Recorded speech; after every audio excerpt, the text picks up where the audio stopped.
Hello everyone, I am नवीन मानके and आप सभी को स्वागत करते हैं इस चैनल पे। ठीक, आज हम बात करेंगे यूजीसी नेट के बारे में।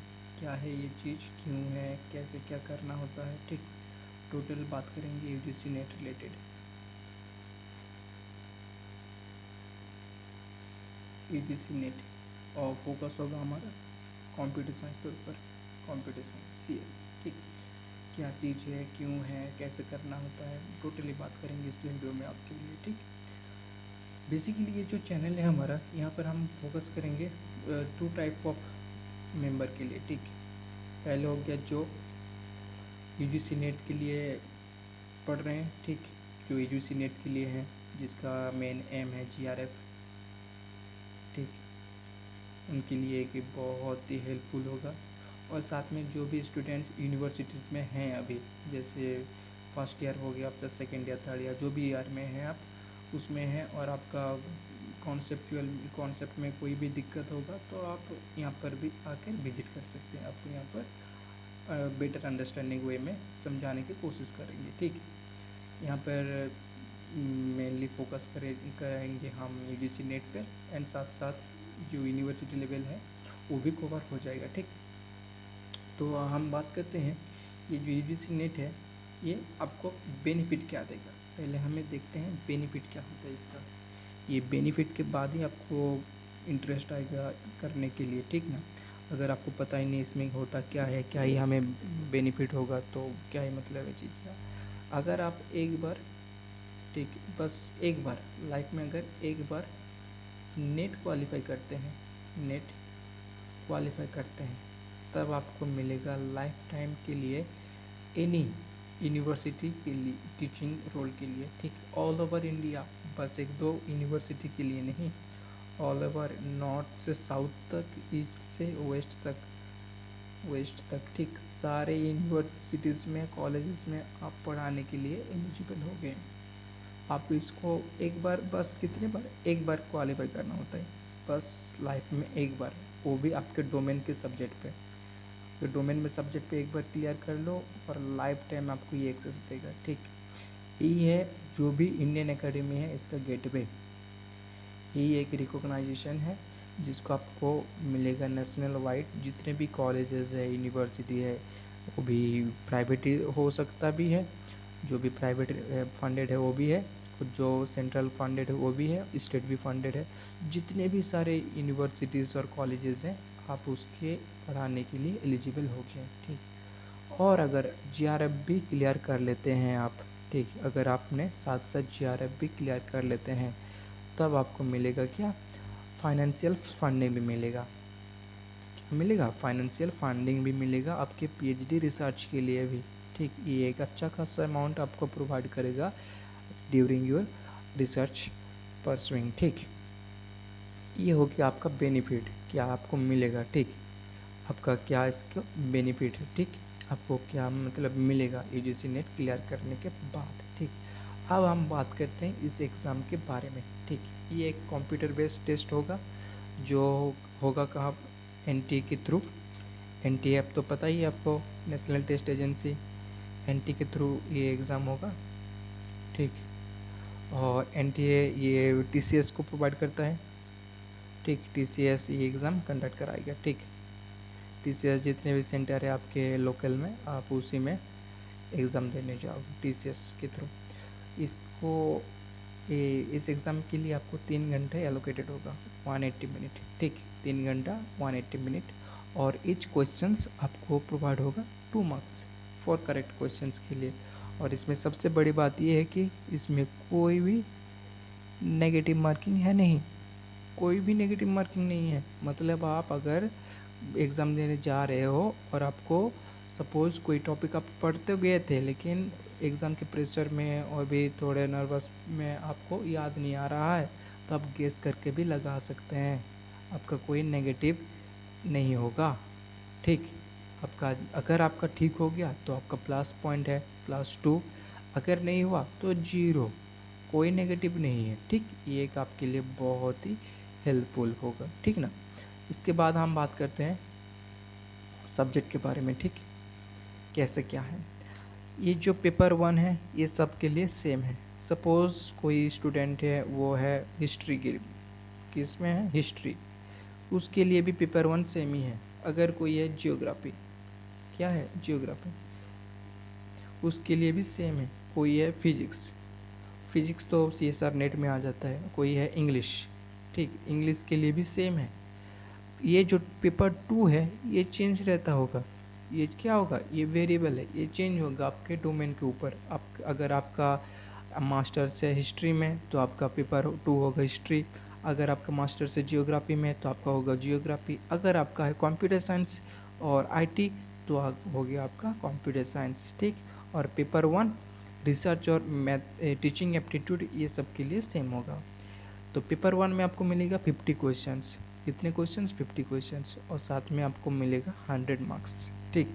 50 क्वेश्चन के साथ साथ हो गया आपका 100 मार्क्स। और पेपर 2 में आपको मिलेगा 100 क्वेश्चंस, साथ में 200 मार्क्स। मतलब आपको हो गया 150 क्वेश्चंस एंड 300 मार्क्स, ठीक। और साथ में कोई नेगेटिव मार्किंग नहीं है। अगर आपने करेक्ट आंसर किया तो 2, अगर गलत हो गया तो 0। कोई नेगेटिव मार्किंग है नहीं, जो इसका एक बहुत बड़ा प्लस पॉइंट है। आपका जो कट ऑफ बनेगा वो होगा इस 300 के ऊपर ही, ठीक। ये जो 300 मार्क्स है टोटल, दोनों मिला के पेपर 1 एंड पेपर 2, तो उसके दोनों के कंबाइंड मार्क्स में आपका इसका कट ऑफ क्लियर होगा, ठीक, कट ऑफ मार्क्स होगा। अब हम बात करते हैं हमारा सब्जेक्ट के बारे में, कोर सब्जेक्ट क्या क्या है, ठीक। पहले आ गया हमारा डिस्क्रीट। डिस्क्रीट एक बहुत ही कॉन्सेप्चुअल और इंटरेस्टिंग सब्जेक्ट है, वो जो आपको 10+ मार्क्स प्रोवाइड करेगा इस नेट के एग्ज़ाम में, ठीक। और ये तो एक्टिवली हो गया, और पैसिवली ये आपको 20+ मार्क्स करेगा प्रोवाइड। कैसे, यहाँ पर आप पढ़ेंगे सेट, ठीक। यहाँ पर आप पढ़ेंगे बुलियन अलजेब्रा, ठीक। और भी जितने भी तरह तरह का पोसेट हो गया, ग्राफ हो गया। ग्राफ तो डायरेक्ट तो हमारे ये डेटा स्ट्रक्चर में सेम ही है, तो ये डायरेक्ट उसमें कनेक्ट हो जाता है, ठीक। और ये जो आपका यहाँ पर जो थ्योरी होगा, जो भी रूल्स होगा, वो आप काम कर सकते हैं बाकी अदर टॉपिक्स में। जैसे DBMS में भी काम आएगा उसका, ग्राफिक्स में भी काम आता है, ठीक। और प्रोग्रामिंग के जो भी कॉन्सेप्ट है उसमें भी आप सेट काम कर सकते हैं, बहुत सारा है। मतलब एक्टिवली तो आपको 10 मार्क्स प्रोवाइड होगा ही होगा, और साथ में पैसिवली 20+ मार्क्स आपको मिल जाएगा, ठीक। साथ में आपके पास हो गया कंप्यूटर सिस्टम आर्किटेक्चर। यहाँ पर आपको फोकस करना है न्यूमेरिकल के ऊपर। न्यूमेरिकली आपका GRF क्लियर करेगा, ठीक। अगर आपका एम है GRF, ठीक, तो आपका फोकस हो गया न्यूमेरिकल पे ऊपर, ठीक। क्योंकि जो बेसिक क्वेश्चंस है वो सब लोग करते हैं, बेसिक क्वेश्चंस सब लोग करते हैं। न्यूमेरिकल को हम बहुत सारे लोग स्किप करते हैं। तो अगर आप न्यूमेरिकल को प्रायोरिटी पर रखते हैं तो आप फर्स्ट चांस में ही GRF क्लियर कर सकते हैं, ठीक। उसके बाद आ जाता है हमारे पास DBMS में हो गया आपका FD से प्राइमरी की निकलना, फॉरेन की निकलना, कैंडिडेट की निकलना, साथ में normal forms 1NF 2NF BCNF 3NF ये फाइंड करने के लिए पूछेगा, ठीक। उसके बाद आ जाते हैं हमारे पास ऑपरेटिंग सिस्टम। ऑपरेटिंग सिस्टम में भर भर के न्यूमेरिकल है। हो गया आपके CPU से स्टार्ट करके CPU scheduling, disk scheduling and और भी हो गया आपका मेमोरी मैनेजमेंट, सारे हैं क्या न्यूमेरिकल बेस्ड क्वेश्चन। आपको यहाँ पर अच्छा खासा मार्क्स मिलेगा, और ये बहुत ही आसान भी है। ऐसा नहीं है बहुत ही टिपिकल है, बहुत ही दिमाग लगाने वाला चीज़ है, ऐसा नहीं। अगर आप अच्छा खासा प्रैक्टिस करेंगे तो आराम से इसको आप कर सकते हैं, ठीक।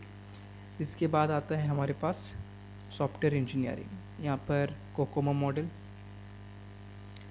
मॉडल हो गया, उसके साथ वेरियस टाइप ऑफ सॉफ्टवेयर, जो भी वाटरफॉल मॉडल हो गया, एजाइल मॉडल हो गया, भी मॉडल हो गया। इसमें से भी बहुत सारे क्वेश्चन आता है। भी में तो एक फेवरेट क्वेश्चन है, वैलिडेशन कौन सा है और वेरिफिकेशन कौन सा है, ठीक। कौन सा प्रोडक्ट राइट है, और वही वो जो क्वेश्चन है वो बहुत ही बार बार आता है, बहुत सारे बार मिला है क्वेश्चन, ठीक। उसके साथ आ जाता है आपके डेटा स्ट्रक्चर एंड एल्गोरिदम, ठीक। डेटा स्ट्रक्चर में भी बहुत ही बेसिक क्वेश्चन से है, और थोड़ा बहुत भी मतलब मीडियम लेवल तक की क्वेश्चन आएगा। थोड़ा पूछेगा डिजिगस्ट्रा के बारे में, डिजिगस्ट्रा एल्गोरिदम है ना, और प्रेम्स क्रुस्कल, और साथ में यहाँ पर पूछेगा कौन सा एल्गोरिदम कौन से के लिए है, मतलब हो गया ग्रीडी अप्रोच, डायनामिक प्रोग्रामिंग, और ये जो कॉन्सेप्ट अगर मुझे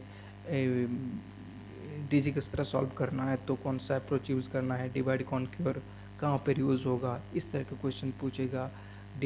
सपोज एक क्वेश्चन है, 4 ऑप्शंस, ठीक, इनमें से कौन सा है जो डिवाइड एंड कॉन्क्योर मेथड को फॉलो करता है, ठीक। इस तरह का क्वेश्चन आपको मिलेगा, ठीक।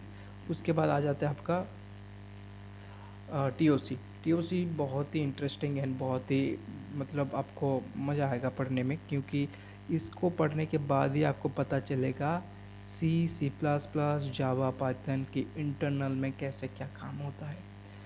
आपने लिख दिया क्या, इंट ए इक्वल टू 5, ठीक।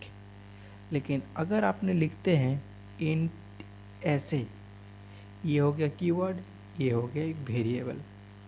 अगर आप लिखते हैं इसके साथ और कुछ, तो ये मतलब कैसे इंटरनली इसको डिफ्रेंशिएट करता है, कैसे ये काम करता है, वो आपको पता चलेगा इसको पढ़ने के बाद। पार्सिंग क्या होता है, टोकनाइजेशन क्या होता है, और लूपिंग को ऑप्टिमाइजेशन कैसे करेंगे, कैसे हम कम स्पेस में ज़्यादा काम कर सकते हैं, कैसे हम, और जो ये और एक बात, ये जो प्लस माइनस और डिवीज़न मल्टीप्लिकेशन, किसको कैसे प्रेसिडेंस मिलता है, कौन आगे काम करेगा, कौन पीछे काम करेगा, उसके बाद कौन आएगा, टोटली आपका अंडरस्टैंड होगा यहीं पर टीओसी के अंदर, ठीक। डेटा नेटवर्क, कंप्यूटर नेटवर्क, तो ये खुद एक बहुत बड़ा चीज़ है। ये बहुत ही मतलब इंटरेस्टिंग चीज़ तो है ही, साथ में एक बहुत ही कॉन्सेप्चुअल भी चीज़ है। इसमें आपको फोकस करना होगा कौन सा लेयर में कौन सा प्रोटोकॉल यूज़ होता है, उसके साथ कौन सा प्रोटोकॉल के साथ कौन सा एल्गोरिदम यूज़ होता है, राउटिंग एल्गोरिदम से बहुत सारा, ठीक। उसके साथ आपका हो गया कितने सारे डिवाइसेस है, कौन से डिवाइस कौन से लेयर पे काम करता है, ये सब चीज़ आपको यहाँ पर पढ़ना पड़ेगा, ठीक है। बेसिकली जो 7 लेयर है, 7 लेयर को अगर पढ़ लेते हैं आप तो आराम से हो जाएगा, ठीक है। बहुत डीप है, ठीक है, लेकिन आपको पढ़ना होगा जीआरएफ के हिसाब से, आपको पढ़ना है जीआरएफ क्लियर करने के लिए, ठीक ना। जीआरएफ क्लियर करना है आपका फर्स्ट एम, ठीक। जीआरएफ क्लियर करने के बाद उसमें रिसर्च करना है, करो जो भी करना है करो, लेकिन हमारा फर्स्ट एम है जीआरएफ क्लियर करना, ठीक। तो जीआरएफ क्लियर करने के लिए जितना इम्पोर्टेंट है हम वहीं पर अभी फोकस करेंगे, ठीक। उसके बाद आ जाते हैं आर्टिफिशियल इंटेलिजेंस। आर्टिफिशियल इंटेलिजेंस के साथ साथ आपको एमएल भी पढ़ना भी इम्पॉर्टेंट है, क्योंकि आपको पता है एमएल क्या है ना, एमएल एआई का ही सबसेट है। तो आपको आर्टिफिशियल इंटेलिजेंस के साथ साथ जो इंट्रोडक्शन पार्ट है उसके साथ साथ basic of AI machine learning भी पढ़ना होगा, regression, support vector machine, reinforcement learning, supervise learning, ये भी आपको पढ़ के जाना पड़ेगा आप, ठीक। और एक बात ये यहाँ पर मैं बता देता हूँ, जो बिग डेटा है, बिग डेटा, उसमें भी से अच्छा खासा क्वेश्चन आएगा, ठीक। बिग डेटा, और यहाँ पर मोबाइल नेटवर्क, मोबाइल नेटवर्क, ठीक। मोबाइल नेटवर्क में भी से बहुत अच्छा खासा क्वेश्चंस आता है, कैसा मोबाइल नेटवर्क काम करता है, जीएसएम क्या होता है, 5G नेटवर्किंग कैसे काम करता है, ठीक ना। इसमें भी अच्छा खासा क्वेश्चंस पूछता है आजकल, ठीक। यहाँ पर हम बात करते हैं कौन सा चीज़ है जो हम ज़्यादा फोकस पे रख के काम करेंगे, ठीक। जो इजी टू अंडरस्टैंडिंग है और मैक्सिमम मार्क्स हमें प्रोवाइड करेगा। एक तो हो गया डेटा स्ट्रक्चर एंड एल्गोरिदम। अब आप ये बीसीए है तो आप शायद सेकेंड सेमेस्टर से ही पढ़ रहे हैं, बीटेक है तो सेकेंड ईयर से पढ़ेंगे आप, ठीक। ये मतलब बहुत ही एक कुछ क्वेश्चंस ऐसा मिलेगा तो बहुत ही एकदम बच्चों वाला क्वेश्चंस मिलेगा, और कुछ कुछ ऐसा क्वेश्चंस भी मिलेगा जो आपको दिमाग घुमाने वाला है, ठीक। तो आप सबको इक्वली प्रायोरिटी दे के करना पड़ेगा, ठीक। ऐसा नहीं कि एक क्वेश्चंस आप पढ़े नहीं कभी और उसके लिए आप बहुत सारा टाइम वेस्ट कर दिया और आपको पता भी नहीं मिला, और आपने तो अटेंड कर दिया, वो भी गलत हो गया, ठीक ना। तो फालतू में टाइम वेस्ट करने का कुछ मतलब नहीं। एक स्पेसिफिक टाइम के अंदर आपका हो गया तो हो गया, नहीं तो आपको आगे जाना पड़ेगा। अगर फिरने के बाद अगर टाइम आपको मिलेगा तो आप उसको अटेंड कर लो, नहीं तो जो भी आपको लग रहा है हो सकता है उसको देख के उसे निकाल दो, ठीक। उसके बाद आगे आपका डीबीएमएस में भी अगर आप थोड़ा टाइम देते हैं तो आराम से नॉर्मल फॉर्म कौन सा नॉर्मल फॉर्म है फाइंड करना है सीख जाओगे, ठीक। और साथ में आपका कैंडिडेट की फाइंड करना, ठीक। जितने भी सारे की है उसको फाइंड करना, वो भी इजी टॉपिक है, ज़्यादा टिपिकली नहीं है, ठीक। और साथ में जो ट्रांजेक्शन है ना, ट्रांजेक्शन में भी बहुत अच्छा खासा क्वेश्चन पूछता है ट्रांजेक्शन में। कौन सा ट्रांजेक्शन पहले होगा, कौन सा ट्रांजेक्शन आगे होगा, कौन करेंसी जो होता था, ठीक। एसिड प्रॉपर्टी फॉलो करते हुए वो भी अच्छा खासा यहाँ पर आएगा काम। टीओ से भी अच्छा है, टीओ से भी पढ़ने में आपको मज़ा आएगा और क्वेश्चन भी आपको अच्छा खासा मिलेगा, 10+ क्वेश्चन आपको यहाँ से मिल जाएगा, ठीक। कंप्यूटर नेटवर्क का ही है कि अच्छा खासा और इजी है। 7 लेयर को पढ़ लो तो आपको 10 क्वेश्चन से 7-8 तो हो ही जाएगा, ठीक। 7 लेयर से 7 क्वेश्चन आराम से हो गया। ऑपरेटिंग सिस्टम बहुत ही easy and high scoring subject है, क्योंकि आपको पता है डिक शेड्यूलिंग में बस कोई गिने चुने है, प्राय FCF है, SSRTF, SCJF, राउंड रॉबिन इसी से रिलेटेड आएगा क्वेश्चन, ठीक ना। उसके बाद हो गया disk C P U scheduling हो गया, डिक शेड्यूलिंग हो गया, और हो गया आपका मेमोरी मैनेजमेंट। ये सेम है, बस प्रैक्टिस का ज़रूरत है और कुछ नहीं। जितना प्रैक्टिस होगा उतना परफॉर्मेंस हाई होगा, ठीक। और उतना ही आपको ज़्यादा बेनिफिट मिलेगा प्रैक्टिस में, ठीक। इसके बाद हम बात करते हैं लेवरेज में क्या क्या आपको मिलता है, ठीक। आपको इसमें क्या क्या लेवरेज मिलेगा, ठीक। अगर आप अभी BCA मतलब जिसमें जो भी आपका पीजी कोर्स और यूजी कोर्स में बस बीटेक है, बीटेक, ठीक। बीटेक कोर्स और पीजी में है, पीजी में हो गया MCA हो गया, और हो गया बीटेक में आप है तो, और आईटी में जो है जो भी है। अगर आपका मतलब एम है असिस्टेंट प्रोफेसर का और रिसर्च के लिए, तो आप अभी से इसको स्टार्ट कर दो, ठीक। क्योंकि ये टाइम लेगा, टाइम देना पड़ेगा, ठीक ना। अगर आप GRF निकालना चाहते हैं, ठीक, तो आपको टाइम देना पड़ेगा। और आपने देख लिया सिलेबस लगभग लगभग सेम है। अगर आप पढ़ रहे हैं पोस्ट ग्रेजुएट में MCA में फर्स्ट ईयर है, तो आप तो मतलब स्टार्ट कर दो पढ़ने के लिए। बीटेक में भी हो, बीटेक के बाद भी आप डायरेक्ट, अगर 4 ईयर का बीटेक है आपके पास, तो आप डायरेक्टली अभी नेट के लिए एलिजिबल हो गए हैं, ठीक ना।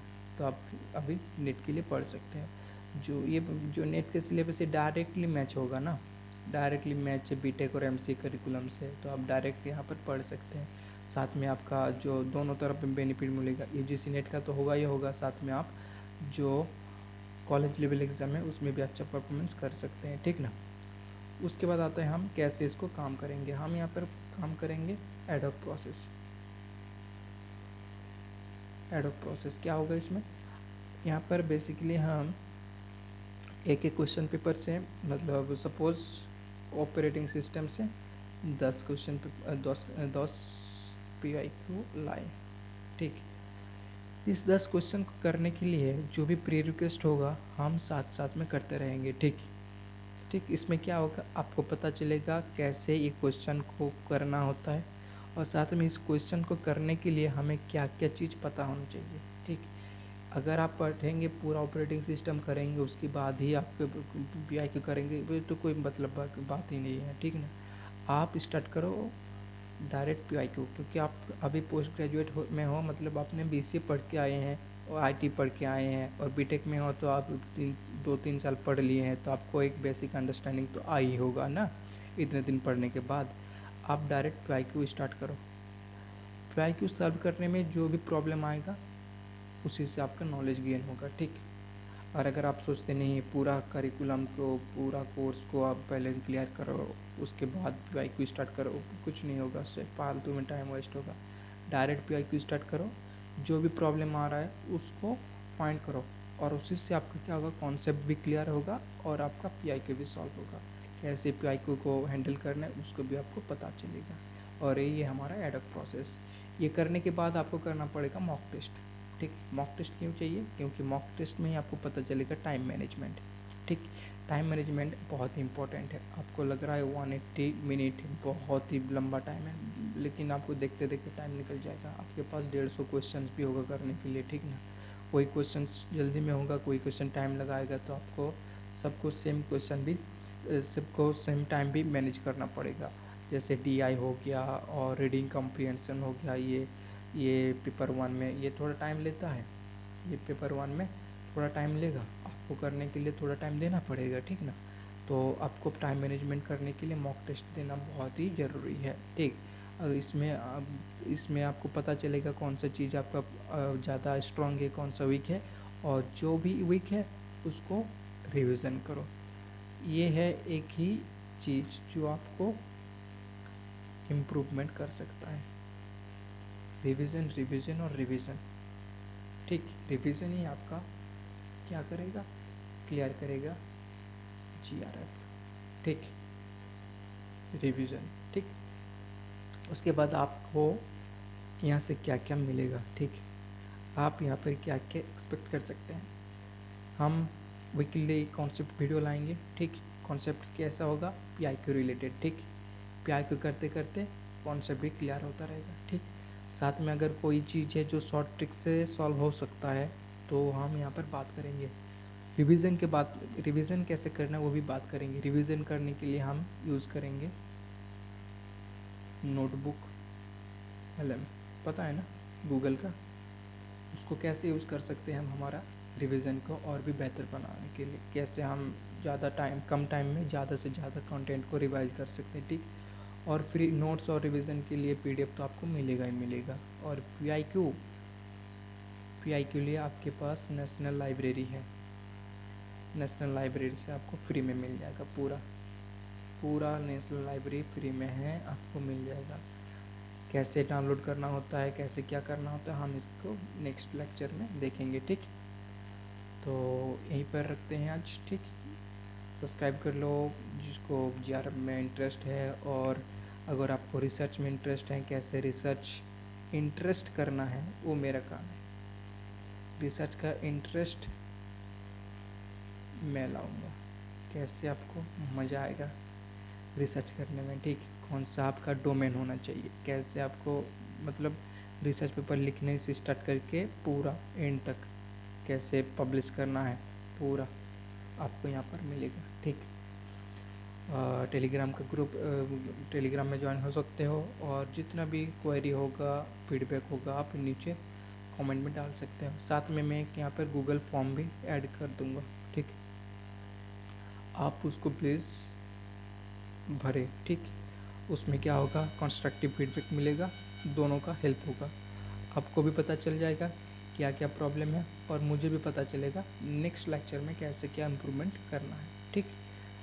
तो यहीं पर एंड करते हैं, ठीक। Okay, good night everyone, thank you.